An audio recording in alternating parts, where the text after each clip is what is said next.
Ma'am, this establishment serves qualified clientele only. The bank manager's eyes swept dismissively over Dr. Amelia Washington's business attire. 10 minutes later, she owned his job. Have you ever watched privilege crumble in real time? 8:47 a.m., First National Bank, downtown Chicago. These black stories unfold in boardrooms and bank lobbies across America every single day. Real-life stories of prejudice disguised as professionalism. Life stories that reveal how assumptions can destroy careers in minutes. Dr. Amelia Washington was about to become the center of one of the most touching stories of strategic justice ever captured on camera. She adjusted her tailored Armani blazer as marble heels clicked across the polished lobby floor. Her PhD in economics from Wharton hadn't prepared her for what happened next. "Excuse me," she said politely to the receptionist, a young woman whose nameplate read Jessica Martinez. "I need to speak with someone about opening a corporate account for my consulting firm." Jessica barely glanced up from her iPhone, scrolling through Instagram stories. Her dismissive tone carried the edge reserved for people she deemed unworthy of this establishment's prestige. "Do you have an appointment?" "No, but I was told by Senator Mitchell's office." "We don't do walk-ins for business accounts." Jessica's interruption was sharp, final, especially not for boutique operations. The assumption landed like a physical blow. Dr. Washington's firm, Washington Strategic Solutions, had just secured a $50 million 0-cents federal consulting contract. But Jessica saw only a black woman in business attire, clearly not their typical clientele. 8:52 a.m., 5 minutes remaining until everything changed. "Perhaps I could speak with Mr. Harrison directly?" Senator Mitchell specifically recommended this branch. Jessica's eyebrows lifted slightly, but skepticism remained etched across her features. Her voice dripped with condescension that would soon cost her career. "Mr. Harrison is busy with important clients. Maybe try one of those community banks downtown? They're more accommodating." The coded suggestion struck like a slap. Dr. Washington's fingers tightened around her leather portfolio containing documents that would soon reshape this entire conversation. But Jessica couldn't see past her own biases, missing the first-class boarding pass tucked visibly in the jacket pocket from last night's red-eye flight from Washington, D.C. A teenage customer named Maya Chen sat nearby, mindlessly live-streaming her morning routine to her 47,000 TikTok followers. Her phone camera captured every dismissive gesture, every condescending word, broadcasting this discrimination to an audience that would soon explode into the thousands. 8:54 a.m. Branch manager Robert Harrison emerged from his corner office like a figure from old money privilege. Silver hair perfectly styled, tailored suit screaming generational wealth and exclusive connections. His practiced smile faltered the moment he noticed Dr. Washington. "Jessica, what's the situation here?" "This lady wants to open a business account without an appointment." I explained our policies about proper procedures. Harrison's assessment was swift and brutal. His eyes cataloged everything with the precision of a man accustomed to categorizing people by their perceived worth. Race, gender, outsider status in his pristine world of inherited privilege. "Ma'am," Harrison's voice carried that particular condescension reserved for people he considered beneath his institution's standards. "This establishment serves qualified clientele only. Our business accounts require significant capital backing and established credit histories." He gestured toward the marble columns and crystal chandeliers as if they proved his point. "Perhaps you'd be more comfortable at one of the smaller institutions better suited to your demographic needs." 8:56 a.m. The coded language wasn't lost on anyone present. Maya's livestream counter hit 200 viewers as her followers began commenting on the obvious discrimination unfolding in real time. Comments flooded the screen. "This is so wrong. Someone needs to check this manager. Why isn't she fighting back?" "I understand your concerns about qualification," Dr. Washington replied, her voice maintaining professional composure despite the humiliation burning in her chest. "But I assure you, my credentials exceed your standard requirements." Harrison's laugh was sharp, dismissive, echoing off the marble walls with cruel finality. "Miss, we handle portfolios worth millions. This isn't about hurt feelings. It's about financial reality. Our clients don't typically look like you, and there's good reason for that. The mask slipped completely. Around them, other customers began shifting uncomfortably, sensing the discriminatory undercurrent. The mourning crowd included elderly retirees, young professionals, and business executives who recognized prejudice when they witnessed it firsthand. 8:57 a.m. Security guard Marcus Johnson shifted uncomfortably near the entrance doors. A black man in uniform, he'd witnessed this scenario before. Qualified customers dismissed because they didn't fit Harrison's narrow definition of banking success. His own phone discreetly captured audio as witness to what was becoming another chapter in America's ongoing discrimination narrative. "Mr. Harrison?" Dr. Washington's voice remained steady, controlled. "I think there's been a serious misunderstanding. If you could review my documentation, I don't need to review anything." Harrison turned his back with theatrical finality. "Jessica, please escort this woman out. We have actual business to conduct with legitimate clients." The dismissal was absolute, devastating in its casual cruelty. But Dr. Washington didn't move toward the exit. Instead, she reached into her portfolio with deliberate calm, fingers finding documents that would soon transform Harrison's arrogance into career-ending panic. 8:58 a.m. Maya's live stream had exploded to 1,500 viewers, with shares spreading across multiple social platforms. Her followers were tagging friends, creating a viral audience for discrimination happening in real time. The comment section blazed with outrage and anticipation. "Sir, I'm going to make one final request," Dr. Washington said, her voice carrying a new undertone that made Harrison pause mid-stride. "I strongly suggest you reconsider this decision." "Are you threatening me?" Harrison's voice rose, drawing attention from across the lobby. "Security, remove this woman immediately!" Marcus approached reluctantly, his expression apologetic. 20 years of security experience had taught him to recognize power when he saw it. Something about Dr. Washington's calm confidence suggested Harrison was making a catastrophic mistake. 8:59 a.m. 1 minute remaining. "This is your final opportunity, Mr. Harrison," she stated with quiet authority. "I'm offering you the chance to handle this situation professionally and privately." Harrison's face flushed with indignation, his voice carrying across the marble lobby to ensure maximum witnesses to his professional suicide. "The audacity! Do you know who I am? I've been managing this branch for 15 years. I decide who belongs in this establishment, and you clearly don't meet our standards." Other customers pulled out phones, adding to the growing digital documentation. The discrimination was being preserved from multiple angles, creating a permanent record that would soon trigger corporate consequences. 9:00 a.m. Time's up. Dr. Washington nodded slowly, as if confirming a decision she'd hoped to avoid. Her hand moved to her jacket pocket, fingers brushing the boarding pass that would soon reveal her true status. But first, she had one final card to play. "Mr. Harrison," she said, pulling out her phone with deliberate precision, "I think it's time you met your new boss." 9:00 a.m., the call that changed everything. Harrison laughed, the sound echoing off marble walls with cruel confidence. His 15 years of unchallenged authority made this moment feel like just another successful dismissal. "My new boss? Lady, you're completely delusional. Security, remove her from my bank immediately." But Marcus hesitated at the entrance, something in Dr. Washington's demeanor giving him serious pause. She stood with the quiet confidence of someone holding nuclear cards, her phone pressed to her ear with practiced authority. "Margaret, it's Amelia Washington. I'm standing in the First National downtown branch, and we have a significant situation developing." Harrison's amusement faltered slightly. Margaret? The only Margaret who mattered in his professional world was Margaret Chen, regional president, who could end careers with a single phone call. 9:02 a.m. Maya's live stream had exploded to 3,200 viewers across multiple platforms. Comments flooded the screen faster than anyone could read.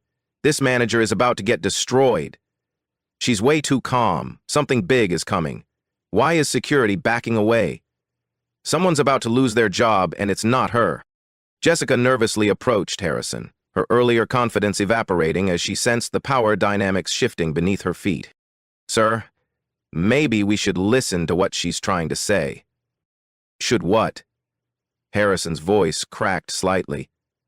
Bow down to every person who walks in here, making unreasonable demands? I won't be intimidated in my own branch. But his voice carried less conviction now. Something about Dr. Washington's phone conversation was triggering alarm bells in his professional survival instincts. 9:04 a.m. On the call, Dr. Washington's voice remained professionally neutral, but her words landed like precision strikes. Yes, Margaret, the same Robert Harrison who's been mentioned in those discrimination complaints we discussed. The pattern is continuing exactly as predicted. No, he refused to even examine credentials or documentation. Harrison's blood pressure spiked. Discrimination complaints? What pattern? How did this random customer know about internal corporate discussions? 3 formal complaints in 18 months, plus today's incident captured on multiple live streams with over 3,000 current viewers. The live stream mention sent ice through Harrison's veins. Viral discrimination videos had destroyed banking careers across the industry.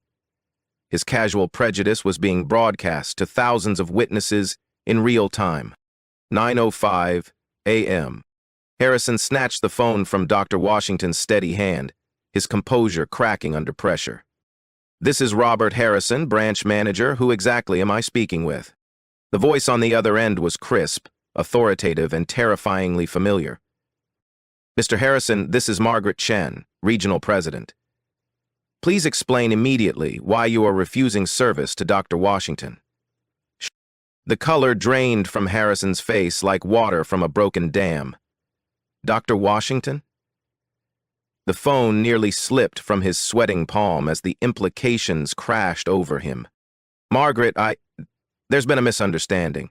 This woman came in without proper appointment procedures, making unreasonable demands for immediate service. Dr. Washington holds 3 board positions and manages a consulting portfolio worth more than your branch's annual revenue. She's also the diversity consultant we hired to evaluate our regional compliance. How exactly are her service requests unreasonable? 9:06 a.m. The lobby had gone silent except for the soft ping of social media notifications. Maya's live stream viewer count hit 5,500, with cross-posts spreading to Twitter where Banking While Black was trending locally within Chicago. Harrison's hands visibly shook as he processed this devastating information. Board positions? Consulting portfolio? The confident black woman he'd dismissed with such casual cruelty was connected to the very executives who controlled his career trajectory.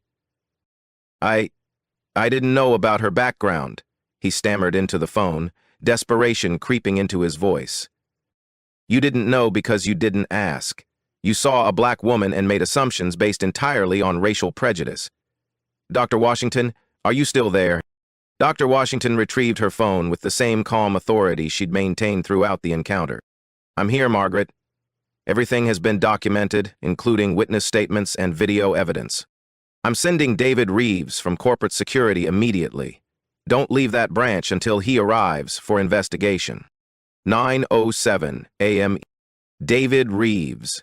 Harrison knew that name with sickening clarity. Corporate's enforcement officer, the executive who handled personnel adjustments when branches became legal liabilities. His arrival meant careers were about to end in spectacular fashion. Jessica backed away from the reception desk, her earlier participation in the discrimination now feeling like professional suicide. She'd followed Harrison's lead in dismissing Dr. Washington, and everyone knew corporate took these incidents seriously after the $47 million, 0 cents, class action settlement 2 years ago. Dr. Washington, Harrison's voice cracked with desperate pleading. Perhaps we got off on the wrong foot here.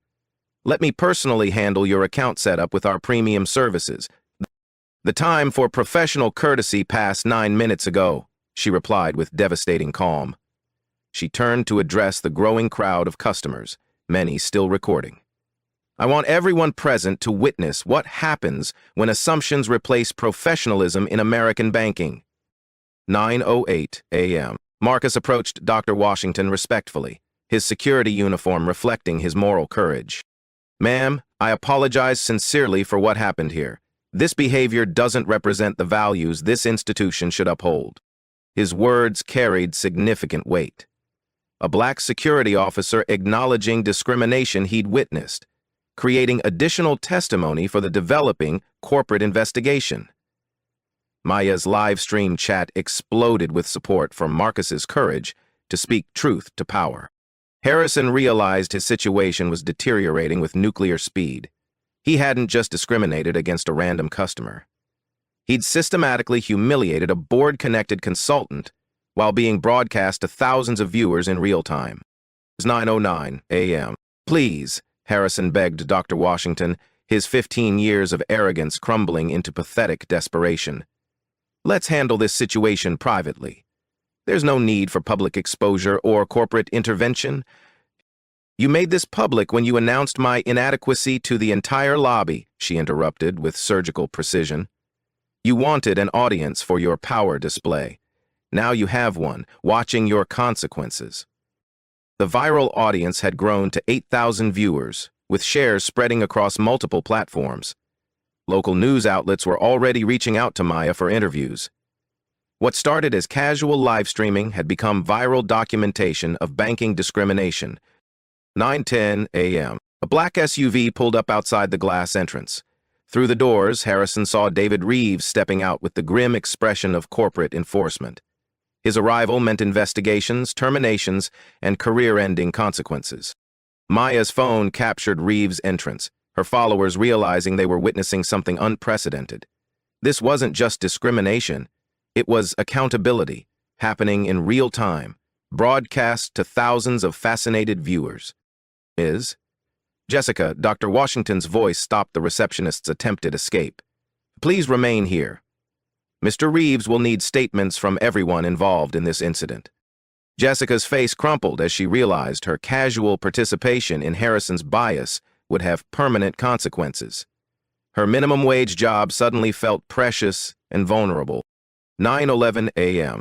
David Reeves entered the branch like a corporate storm system, his expensive suit and purposeful stride commanding immediate attention. Harrison rushed to intercept him, but Reeves walked directly toward Dr. Washington with obvious recognition and respect. "Dr. Washington, I apologize for this completely inexcusable treatment. Margaret briefed me on the situation during my drive here." The formal acknowledgement confirmed what the viral audience was beginning to understand. This wasn't just another discrimination story. This was a masterclass in how quiet power reveals itself systematically and devastatingly. Harrison stood frozen, watching his career circle the drain while thousands of online viewers documented his professional destruction. But Dr. Washington still held one final secret. One last revelation that would transform this from a discrimination incident into complete corporate restructuring. 9:12 a.m. The moment everything changed. David Reeves pulled out his corporate tablet, swiping to a document that made Harrison's remaining color disappear entirely. "Mr. Harrison, meet Dr. Amelia Washington, Ph.D. in economics from Wharton, former Federal Reserve advisor, and as of yesterday morning, the newly appointed Chief Diversity Officer for First National's entire Midwest region." The words detonated across the lobby like a corporate nuclear bomb. Harrison's legs nearly buckled under the devastating revelation. Chief Diversity Officer. Regional authority. She wasn't just connected to power. She wielded it directly over his career. Maya's live stream exploded with viewer reactions as 12,000 people realized what they'd witnessed. This wasn't discrimination against a random customer. It was a branch manager systematically destroying his own career in front of his new supervisor. 9:13 a.m. Dr. Washington reached into her jacket with deliberate precision, pulling out the first-class boarding pass Harrison had missed completely during his prejudiced assessment. "This morning's flight from Washington, D.C., Mr. Harrison. I was returning from the board meeting where they finalized my appointment and discussed your branch's performance specifically." She placed the boarding pass on Jessica's reception desk with surgical precision. The meeting where your location was flagged due to 17 discrimination complaints over 3 years, triple the regional average. Harrison's mouth opened and closed soundlessly. 17 complaints meant his branch was already under federal scrutiny. Discriminating against the officer assigned to investigate those complaints was beyond career suicide. It was professional annihilation, with witnesses. 9:14 a.m. Furthermore, Dr. Washington continued, her voice carrying the authority of someone accustomed to boardroom presentations, I was conducting what corporate calls a mystery audit evaluation. Standard procedure when assessing branch culture and compliance with federal anti-discrimination regulations. The revelation sent shockwaves through the watching crowd and viral audience. This hadn't been a random banking encounter. It was a deliberate test. Harrison had failed spectacularly, on camera, in front of thousands of digital witnesses. David Reeves nodded grimly, consulting his investigation notes. Dr. Washington's preliminary report will be submitted directly to the board within 2 hours. Her recommendations carry decisive weight in all personnel and policy decisions. 9:15 a.m. Jessica slumped into her chair, the full horror of her situation crystallizing. She'd participated in discriminating against the very executive empowered to reshape their entire regional operation. The casual dismissal that seemed so minor 20 minutes ago now threatened her employment and future career prospects. Dr. Washington produced a second document, her official appointment letter, bearing the CEO's signature and corporate seal. Mr. Harrison, you questioned my qualifications earlier. My annual budget for diversity initiatives exceeds your branch's total operating costs by 47%. The number was staggering. Harrison managed local accounts worth millions, but Dr. Washington controlled regional policy affecting dozens of branches and thousands of employees across 3 states. 9:16 a.m. Your assumptions cost you the opportunity to make a positive impression on your new regional supervisor, she continued with devastating calm. Instead, you've provided compelling video evidence for the systematic bias issues I'm mandated to address. The live stream audience had swollen to 15,000 viewers, with mainstream media beginning to pick up the story. Banking while black was trending nationally, but the narrative had evolved beyond simple discrimination to showcase strategic power dynamics in corporate America. Marcus stepped forward respectfully, his moral courage about to be rewarded. Ma'am, I want to state clearly for the record that I witnessed everything. Mr. Harrison's behavior was unprofessional, discriminatory, and violated every training protocol we've received about inclusive customer service. 9:17 a.m. His testimony carried decisive weight. An employee willing to testify against his supervisor demonstrated the toxic culture Dr. Washington was hired to dismantle. It also revealed that not everyone in the branch shared Harrison's prejudices. Harrison finally found his voice, though it emerged as desperate pleading. Dr. Washington, surely we can resolve this matter internally. I made an error in judgment, but my 15 years of dedicated service. Your 15 years includes 17 documented discrimination complaints, she interrupted with surgical precision. Today's incident suggests those weren't isolated mistakes, but evidence of systematic bias requiring corporate intervention. She turned to address the crowd of customers, many still recording the unfolding accountability. This demonstrates why representation matters at executive levels. When decision-makers reflect customer diversity, discriminatory behavior gets addressed immediately rather than ignored indefinitely. 9:18 a.m. David Reeves checked his corporate phone for updates. Dr. Washington, the emergency board call is scheduled for 10:15. Will you be ready with your preliminary assessment and recommendations? More than ready, she replied with quiet authority. I have video evidence from multiple angles, witness statements, and clear documentation of federal policy violations. The board will have everything necessary for immediate action. The casual mention of an emergency board call sent Harrison into complete panic. Board calls meant investigations, restructuring, and career-ending consequences that would follow him throughout the banking industry. 9:19 a.m. But Dr. Washington wasn't finished dismantling his world. She pulled out her phone again, scrolling to a contact labeled Senator Mitchell, personal cell. Senator Mitchell recommended your branch specifically because of its reputation for excellence. I'll need to update him immediately on why that recommendation was problematic.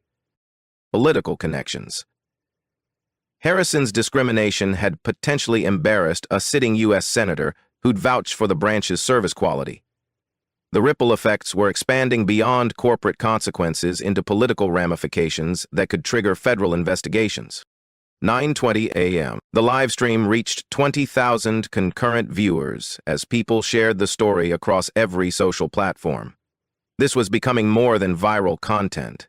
It was a case study in how hidden power reveals itself and transforms discrimination incidents into systemic change opportunities. Jessica finally spoke, her voice barely audible above her career anxiety. Dr. Washington, I sincerely apologize for my unprofessional behavior.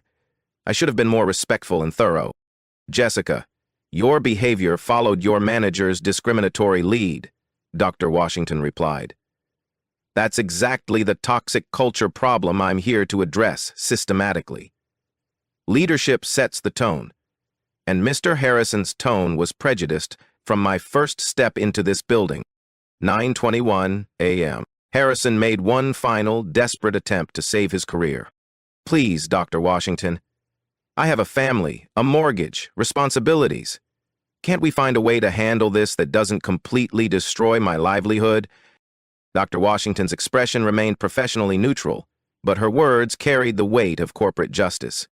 Mr. Harrison, you had every opportunity to handle this encounter professionally. You chose to make assumptions, dismiss credentials, and publicly humiliate someone you perceived as powerless. She paused, letting the full weight of his choices settle over him like a corporate death sentence.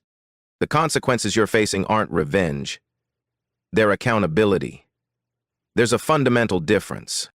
The distinction landed like a final verdict, witnessed by thousands of viewers who understood they were seeing justice served in real time.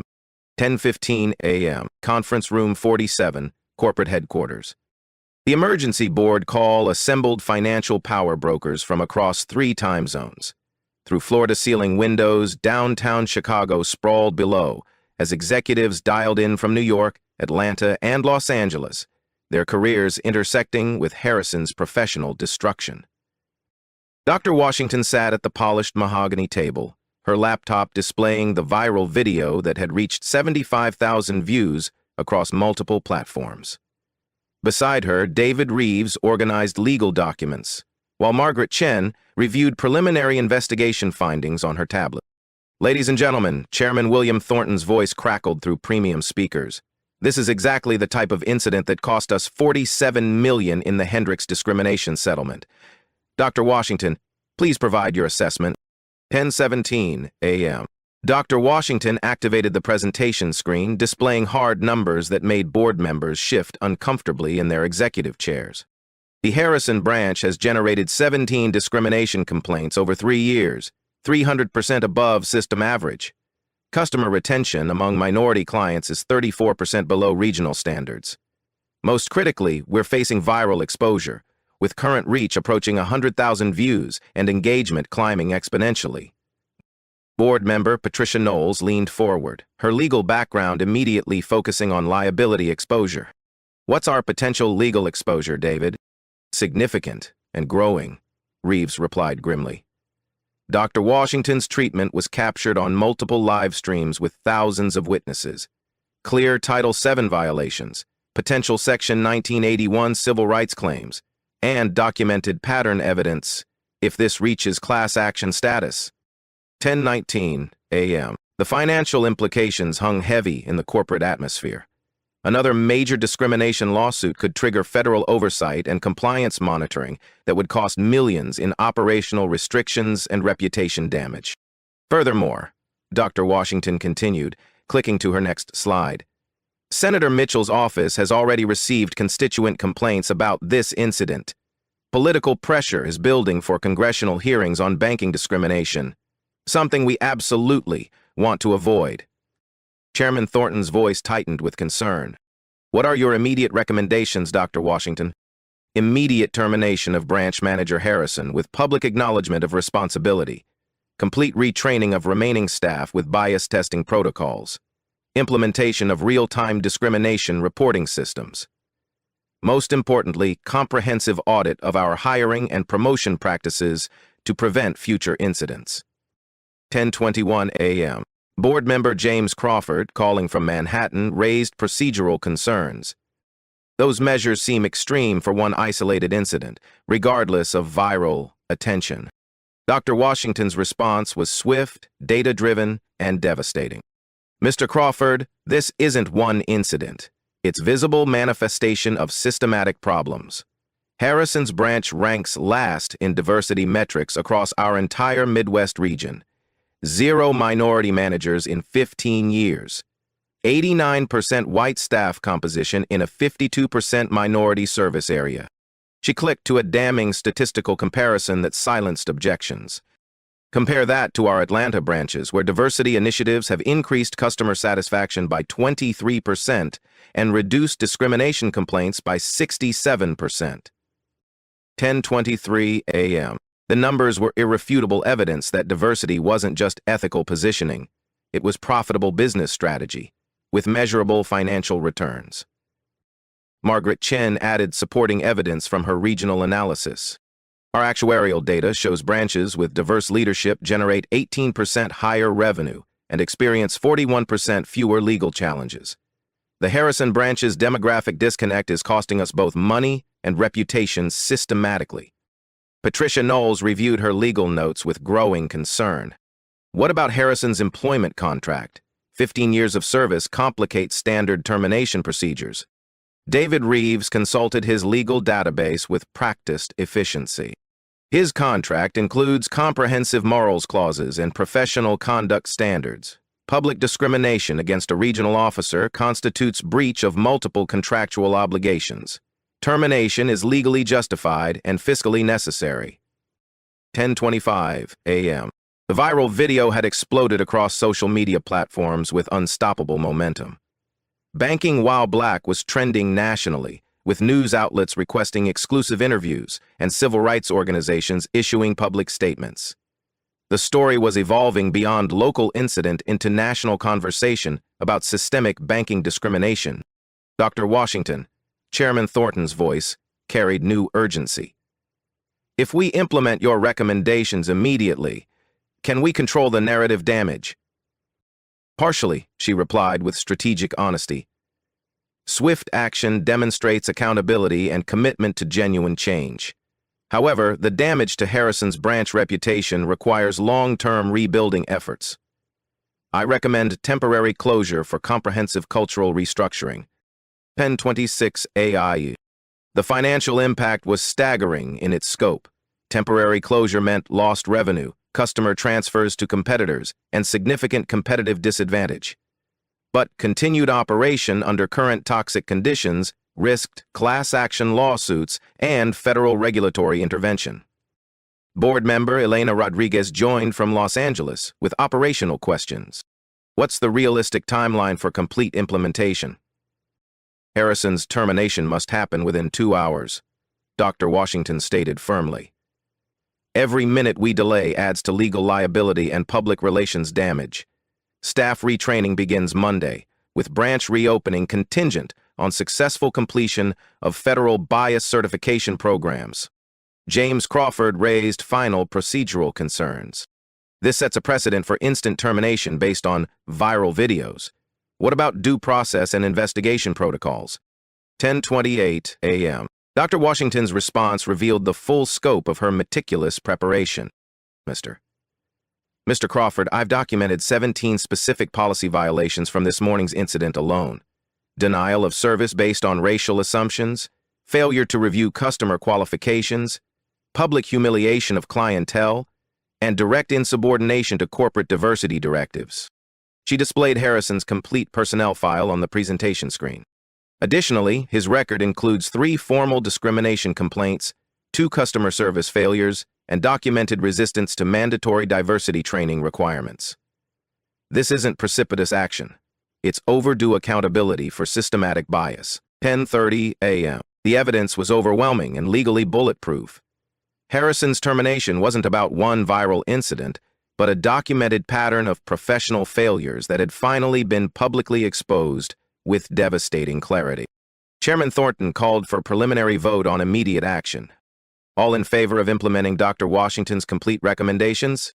7 votes in favor, 1 abstention from Crawford. The corporate response was decisive, comprehensive, and legally protected. Dr. Washington, you have full executive authority to restructure the Harrison branch. Budget approval for diversity initiatives is pre-authorized, up to $4.2 million. Make whatever changes are necessary to prevent future incidents. 10:32 a.m. Margaret Chen outlined implementation logistics with military precision. Harrison will be terminated within 90 minutes. Jessica and remaining staff will undergo immediate bias training, with mandatory federal certification. The branch will operate under direct corporate oversight until Dr. Washington certifies complete compliance with anti-discrimination standards. David Reeves added legal protections for the corporate response. Our public statement will acknowledge the incident, accept full responsibility, and outline concrete steps for systematic improvement.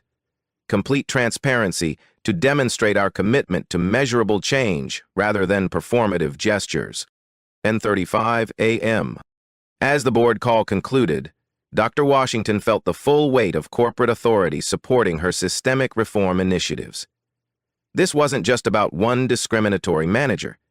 It was about leveraging viral exposure to create lasting institutional change across the entire regional network. Dr. Washington, Chairman Thornton's final words carried significant weight for her future career. Your handling of this situation exemplifies exactly why we created your executive position. Thank you for turning a potential catastrophe into an opportunity for genuine corporate progress.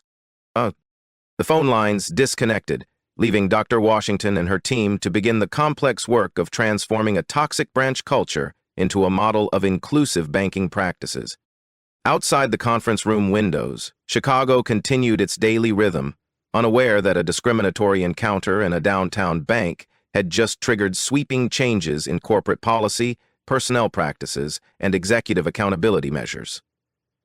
The real work was just beginning, but the power to create systematic change had been definitively established and legally protected.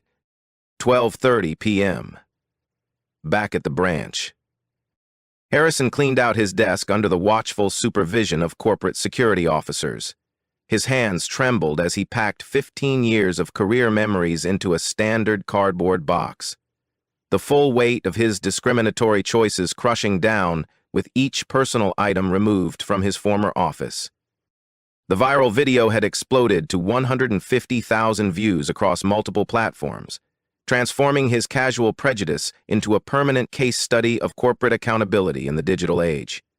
His name would forever be linked to banking discrimination, making future employment in the financial industry virtually impossible. Mr. Harrison, David Reeves approached with termination paperwork, his voice professionally neutral. Your final paycheck includes accrued vacation time. However, the discrimination clause in your employment contract forfeits all severance benefits and performance bonuses. The financial reality hit with devastating force. No severance meant immediate income loss, while his viral infamy would follow him to every potential employer. Banking industry background checks would reveal this incident within minutes of any job application. 1:00 p.m. Jessica sat in the employee break room, her own future hanging in uncertain balance. The mandatory bias training would begin Monday morning, but her participation in Harrison's discrimination had been captured on video and witnessed by thousands of viewers. Her casual dismissal of Dr. Washington seemed minor at the time, but had contributed to a viral incident that triggered complete corporate restructuring. Jessica, Dr. Washington approached with unexpected gentleness. Your behavior this morning reflected your manager's discriminatory leadership. Poor leadership creates poor followership. That's a systematic problem we're here to address, permanently. The young woman looked up with tears threatening to overflow. Am I going to lose my job too? That depends entirely on your commitment to genuine change, Dr. Washington replied with measured hope. You'll undergo intensive bias training, mentorship with successful minority colleagues, and quarterly performance evaluations. This is an opportunity for professional growth, not just punishment to endure. 1:30 p.m. Marcus, the security guard who'd witnessed everything with moral courage, was promoted to interim branch supervisor pending corporate recruitment of permanent new management. His willingness to speak against discrimination, despite potential career risks, demonstrated exactly the leadership qualities needed to rebuild toxic branch culture. Marcus understands that real security means protecting all customers from bias and discrimination, not just protecting the building from external threats. Dr. Washington explained to the assembled staff, "His moral courage makes him precisely the kind of leader we need moving forward." The promotion sent a crystal-clear message throughout the organization. Employees who stand against discrimination will be rewarded and advanced, while those who perpetuate bias will face immediate consequences. 2:00 p.m. The branch transformation began with systematic precision. New policies required customer service representatives to document any denied services, with racial demographics tracked monthly to identify emerging bias patterns before they became discrimination incidents. Mystery shoppers would test branch culture quarterly, with results tied directly to employee performance evaluations and advancement opportunities. These aren't punitive measures designed to trap employees. Dr. Washington addressed the remaining staff with clear authority. They're protective measures that make discrimination impossible rather than just unlikely. We're creating systems that support inclusive behavior automatically. A new mobile application allowed customers to rate service quality and report discrimination incidents in real time, with corporate response guaranteed within 24 hours and resolution tracking available to federal oversight agencies. 3:00 p.m. The media response exceeded all expectations and corporate projections. Local news stations covered the story as breaking news about corporate accountability, while national outlets picked up the viral video as compelling evidence of banking discrimination's persistent reality. Civil rights organizations praised First National's swift response, contrasting it favorably with other institutions that minimize or completely ignore discrimination complaints until forced by lawsuits. Senator Mitchell's office issued a statement commending the bank's immediate accountability while calling for industry-wide reform measures and federal oversight of discriminatory practices. 4:00 p.m. Dr. Washington's phone buzzed continuously with interview requests from CNN, MSNBC, and major financial industry publications. The incident had elevated her from regional executive to national voice on banking discrimination. Her calm professionalism during the confrontation inspiring countless viewers. This demonstrates why representation matters at corporate leadership levels, she told reporters gathering outside the branch.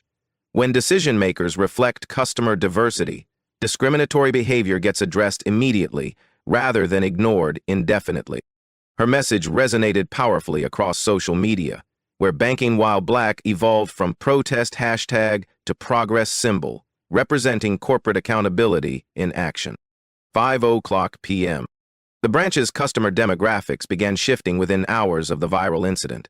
Minority customers who'd previously avoided the location started arriving, curious to experience the newly reformed culture and witness the changes firsthand. Word spread rapidly through community networks that First National was serious about change, not just talking about diversity for public relations purposes. New account openings increased 34% by closing time, with minority customers specifically requesting service at the reformed branch they'd heard about online. 6:00 p.m., 3 months later. The Harrison branch had been completely transformed into a model of inclusive banking practices.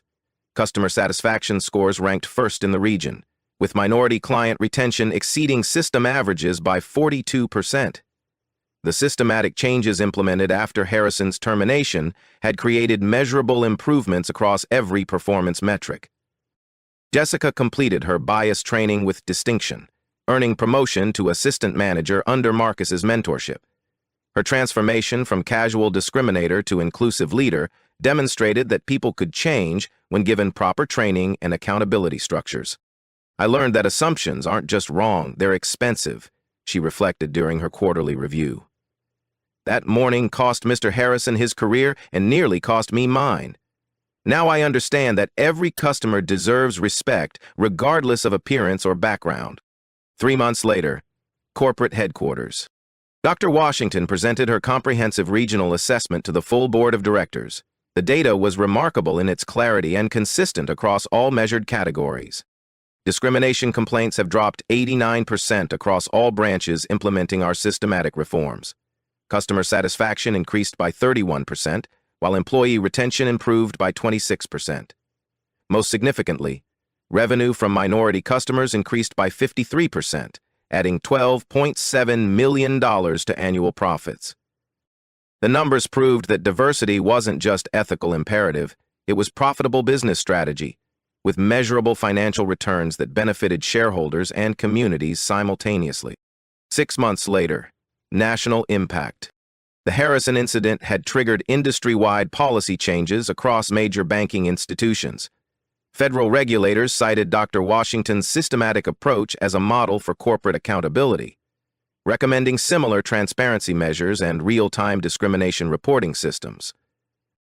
Marcus was promoted to regional manager, overseeing diversity initiatives across 12 branches. His moral courage during the original incident had launched a management career that would impact thousands of customers and employees throughout his professional journey. Harrison never recovered professionally.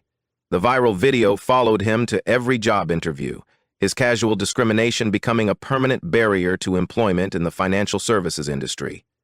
He eventually found work at a small insurance office outside Chicago, his salary a fraction of his former banking compensation. Present day, legacy, and lessons. The incident became required viewing in business schools across the country, taught as a case study in crisis management, corporate accountability, and the power of digital documentation in creating social change. Dr. Washington was promoted to National Diversity Director, her systematic approach to reform expanding across First National's entire network of branches in 47 states. Maya's original live stream reached 2 million views, launching her career as a social justice influencer focused on documenting discrimination and accountability. Her platform consistently exposed bias, while celebrating positive change when institutions demonstrated genuine commitment to reform. The bank's stock price increased by 18% following implementation of Dr. Washington's diversity initiatives, proving that inclusive practices generated measurable shareholder value while creating positive social impact. Today, the continuing story. Real-life stories like Dr. Washington's remind us that power often hides in plain sight, waiting for the right moment to reveal itself and create systematic change. These touching stories of strategic justice inspire hope that discrimination, when exposed, can become catalysts for genuine corporate accountability. The Harrison incident proves that individual choices have collective consequences in our interconnected digital world.